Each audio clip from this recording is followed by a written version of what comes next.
সার্বভৌমত্ব রক্ষা করতে পেরেছি। তাবেদার মুক্ত বাংলাদেশে জনগণের ভোটে জনগণের কাছে জবাবদিহিমূলক একটি নতুন সরকার যাত্রা শুরু করেছে। দেশে গণতন্ত্র এবং মানুষের অধিকার পুনঃপ্রতিষ্ঠার এই যাত্রা লগ্নে আমি দেশবাসীকে শুভেচ্ছা এবং আন্তরিক অভিনন্দন জানাই। স্বাধীনতা প্রিয়, গণতান্ত্রিক আমি প্রিয়। জনগণের কারণেই দেশে আবার মানুষের অধিকার, সম্মান এবং মর্যাদার পুনঃপ্রতিষ্ঠার সুযোগ সৃষ্টি হয়েছে। আমি দেশবাসীর উদ্দেশ্যে একটি বার্তা দিয়ে বলতে চাই, মুসলমান, হিন্দু, বৌদ্ধ, খ্রিস্টান তথা দল, মত, ধর্ম, বর্ণ নির্বিশেষে পাহাড়ে কিংবা সমতলে বসবাসকারী এই দেশ আমাদের সবার। প্রতিটি নাগরিকের জন্যই এই দেশকে আমরা একটি নিরাপদ ভূমিতে পরিণত করতে চাই। একটি স্বনির্ভর, নিরাপদ, মানবিক, গণতান্ত্রিক বাংলাদেশ প্রতিষ্ঠাই বিএনপি সরকারের লক্ষ্য। প্রিয় দেশবাসী, ফ্যাসিবাদের সময়কালে দুর্নীতি দুঃশাসনে পর্যুদস্ত একটি ভঙ্গুর অর্থনীতি, দুর্বল শাসন কাঠামো আর অবনতিশীল আইন শৃঙ্খলা পরিস্থিতির মধ্য দিয়ে নতুন সরকার যাত্রা শুরু করেছে। আইন শৃঙ্খলা পরিস্থিতির উন্নয়ন এবং কঠোরভাবে দুর্নীতি নিয়ন্ত্রণের মাধ্যমে জনগণের মনে শান্তি, নিরাপত্তা ফিরিয়ে আনাই হচ্ছে আমাদের সরকারের প্রধান অগ্রাধিকার। সারা দেশে জুয়া এবং মাদকের বিস্তারকেও বর্তমান সরকার আইন শৃঙ্খলা অবনতির অন্যতম কারণ বলে চিহ্নিত করেছে। সুতরাং জুয়া এবং মাদক নিয়ন্ত্রণে আইন শৃঙ্খলা বাহিনী সব রকমের কঠোর পদক্ষেপ গ্রহণ করছে। জনজীবনে শান্তি ও নিরাপত্তা নিশ্চিত করতে সরকার সর্বোচ্চ উদ্যোগ গ্রহণ করছে। দেশের প্রতিটি সাংবিধানিক এবং সরকারি বেসরকারি প্রতিষ্ঠান চলবে বিধিবদ্ধ নীতি নিয়মে। দলীয় কিংবা রাজনৈতিক প্রভাব, প্রতিপত্তি অথবা জোর জবরদস্তি নয়। আইনের শাসনই হবে রাষ্ট্র পরিচালনার শেষ কথা। প্রিয় দেশবাসী, আগামীকাল থেকে সারা দেশে শুরু হতে যাচ্ছে পবিত্র মাহে রমাদান। আমি দেশবাসীকে পবিত্র মাহে রমাদানের শুভেচ্ছা জানাই। রমাদান আত্মশুদ্ধির মাস। আমরা যদি আত্মশুদ্ধি শব্দটির মর্মার্থ উপলব্ধি করি, তাহলে এই মাসে মানুষের ভোগান্তি বাড়ার কথা নয়। যদিও আমাদের অনেকের মধ্যেই এই মাসটিকে ঘিরে ব্যবসায় অধিক মুনাফা লাভের প্রবণতা লক্ষণীয়। আপনাদের প্রতি আমার বিনীত আহ্বান, রমাদানের পবিত্রতা রক্ষার্থে এই মাসটিকে আপনারা ব্যবসা মুনাফা লাভের মাস হিসাবে পরিগণিত করবেন না। দ্রব্যমূল্য যাতে সাধারণ মানুষের নাগালের বাইরে না যায়, এ ব্যাপারে ব্যবসায়ীরা দয়া করে সতর্ক থাকবেন। হাজারো প্রাণের বিনিময়ে একটি মাফিয়া সিন্ডিকেটের পতন ঘটিয়ে রাষ্ট্র এবং সরকারের জনগণের অধিকার প্রতিষ্ঠার অঙ্গীকার নিয়েই আমরা রাষ্ট্র পরিচালনার দায়িত্ব গ্রহণ করেছি। বিএনপি সরকার সকল ক্ষেত্রেই অনাচার অনিয়মের সকল সিন্ডিকেট ভেঙে দিতে বদ্ধপরিকর ইনশাআল্লাহ। ক্ষুদ্র, মাঝারি কিংবা ছোট বড় সকল ব্যবসায়ীদের প্রতি বর্তমান সরকারের দৃষ্টিভঙ্গি সহজ এবং স্পষ্ট। বর্তমান সরকার ব্যবসায়ী এবং ক্রেতা সাধারণ উভয় স্বার্থ রক্ষা করে প্রয়োজনীয় পদক্ষেপ গ্রহণ করতে চায়। সুতরাং সরকারের পক্ষ থেকে কি ধরনের উদ্যোগ গ্রহণ করলে বাজার পরিস্থিতি নিয়ন্ত্রণে থাকবে কিংবা ক্রেতা বিক্রেতা উভয়েরই স্বার্থ রক্ষা হবে, এ ব্যাপারে আপনাদের যে কোনো ধরনের পরামর্শ কিংবা অভিযোগ শুনতে সরকার প্রস্তুত। ক্রেতা বিক্রেতা গ্রহীতা এই সরকার সকলেরই সরকার। এই সরকার আপনাদেরই সরকার। আপনারাই ভোটের মাধ্যমে এই সরকারকে রাষ্ট্র পরিচালনার দায়িত্ব দিয়েছেন। আপনারাই এই সরকারের শক্তি। প্রিয় দেশবাসী, পবিত্র রমাদান মাসে রোজাদারগণ বিশেষ করে ইফতার, তারাবি, সেহরি এই সময়গুলোতে নিরবিচ্ছিন্নভাবে গ্যাস, পানি ও বিদ্যুৎ সরবরাহ পেতে চান। এই বিষয়টি নিশ্চিত করতে এরই মধ্যে আমি সংশ্লিষ্ট কর্তৃপক্ষকে নির্দেশনা দিয়েছি। অপচয় রোধ করে কৃচ্ছ্রতা সাধন প্রতিটি মুসলমানের ঈমানি দায়িত্ব।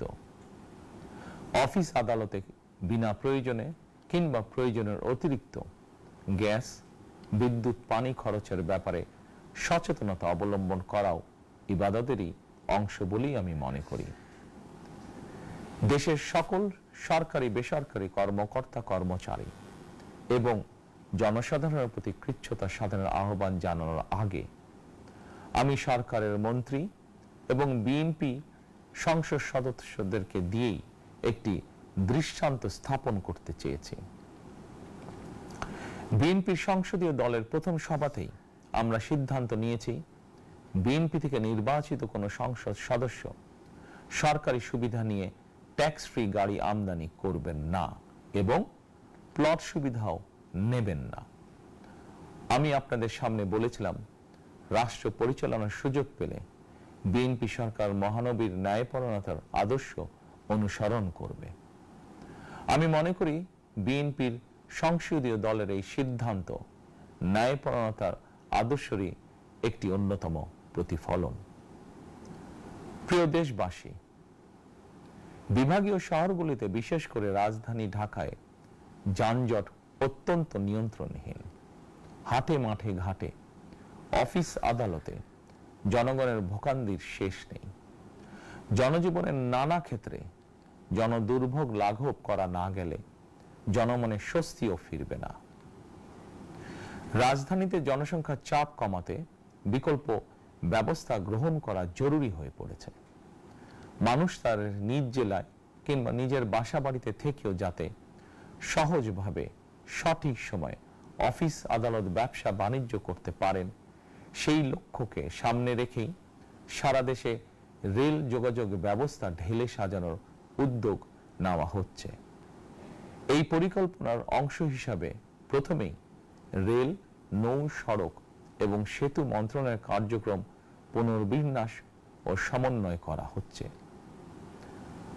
আমরা মনে করি সারা দেশে রেল যোগাযোগ ব্যবস্থার সহজ, সুলভ এবং নিরাপদ করা গেলে একদিকে যেমন জনগণের শহর কেন্দ্রিক বা নগর কেন্দ্রিক নির্ভরতা কমবে, অপরদিকে পরিবেশেরও উন্নতি হবে। প্রিয় দেশবাসী, আমাদের চারপাশে সমস্যার শেষ নেই, তবে সমস্যার পাশাপাশি সম্ভাবনাও কিন্তু কম নয়। আমাদের বৃহৎ জনগোষ্ঠীকে যদি আমরা দক্ষ জনশক্তিতে রূপান্তরিত করতে পারি, তাহলে এই জনসংখ্যাই হবে আমাদের জনসম্পদ। আমরা নিজেদেরকে দক্ষ করে গড়ে তুলতে পারলে শুধু বাংলাদেশই নয়, বিশ্ব বাজারও আমাদের জন্য উন্মুক্ত। তথ্য প্রযুক্তির সিঁড়ি বেয়ে বিশ্ব এখন কৃত্রিম বুদ্ধিমত্তার যুগে প্রবেশ করেছে। প্রযুক্তির এই প্রতিযোগিতামূলক বিশ্বে সম্মান এবং স্বচ্ছতার সঙ্গে টিকে থাকতে হলে আমাদেরকে কোনো না কোনো একটি বিষয় বা কাজে পারদর্শী হতে হবে। দেশের কোটি কোটি শিক্ষার্থী এবং তরুণ যুবশক্তির উদ্দেশ্যে বলতে চাই, মেধায়, জ্ঞানে, বিজ্ঞানে নিজেদেরকে যোগ্য করে গড়ে তোলার জন্য যত রকমের সহযোগিতা দেওয়া যায় সব রকমের সহযোগিতা দিতে বর্তমান সরকার প্রস্তুত। কর্মসংস্থান এবং কর্ম পরিবেশ নিশ্চিত করার সুনির্দিষ্ট অঙ্গীকার নিয়ে বর্তমান সরকার যাত্রা শুরু করেছে। প্রিয় দেশবাসী, দীর্ঘ 18 বছর পর দেশে ফিরে গত বছর 25শে ডিসেম্বর আমি বলেছিলাম, দেশ এবং জনগণের জন্য আই হ্যাভ এ প্ল্যান।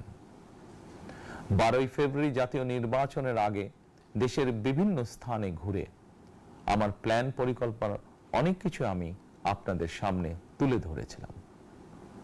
আপনারা স্বাধীনতার ঘোষকের প্রতিষ্ঠিত দল বিএনপিকে ভোট দিয়ে রাষ্ট্র পরিচালনার দায়িত্ব দিয়েছেন, সকল পরিকল্পনা বাস্তবায়নের সুযোগ দিয়েছেন। এখন এই সুযোগকে কাজে লাগিয়ে সকল অঙ্গীকার পূরণ করার দায়িত্ব বিএনপি সরকারের। আমরা আমাদের পরিকল্পনা এবং প্রতিশ্রুতি বাস্তবায়নের কাজ শুরু করে দিয়েছি ইনশাআল্লাহ। অঙ্গীকার পূরণের এই যাত্রা পথে আমরা ভবিষ্যতের দিনগুলোতেও আপনাদের অব্যাহত সমর্থন প্রত্যাশা করি।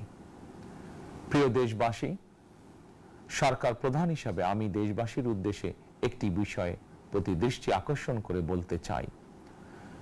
নবগঠিত সরকার গঠনের সুযোগ দিতে যারা বিএনপিকে ভোট দিয়েছেন কিংবা দেননি অথবা কাউকেই ভোট দেননি, এই সরকারের প্রতি আপনাদের সবার সমান অধিকার।